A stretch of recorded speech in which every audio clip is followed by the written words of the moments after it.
അല്ലാഹു തആലാന് രോഗം പിടിച്ച് കിടക്കുകയാ മരണശയ്യയിൽ. അന്ന് രാജ്യം ഭരിക്കുന്നത് അമീർ ബഹുമാനപ്പെട്ട ഉസ്മാൻ ഇബ്നു അഫ്ഫാൻ റളിയല്ലാഹു തആല അൻഹു ആണ്.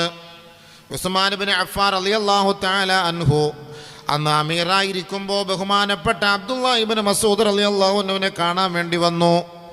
അബ്ദുല്ലാഹ് ഇബ്നു മസ്ഊദ് റളിയല്ലാഹു തആല അൻഹു സുഖമില്ലാതെ കിടക്കുകയാണ്. 8 പെൺമക്കളാണ് അബ്ദുല്ലാഹ് ഇബ്നു മസ്ഊദ് റളിയല്ലാഹു അൻഹുവിനുള്ളത്.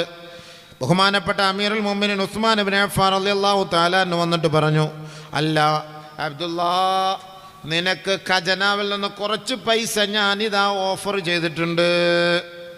ഖജനാവിൽ നിന്ന് കുറച്ച് പൈസ തരാണ്ട്, കാരണം നീ സുഖമിലടക്കാണ്.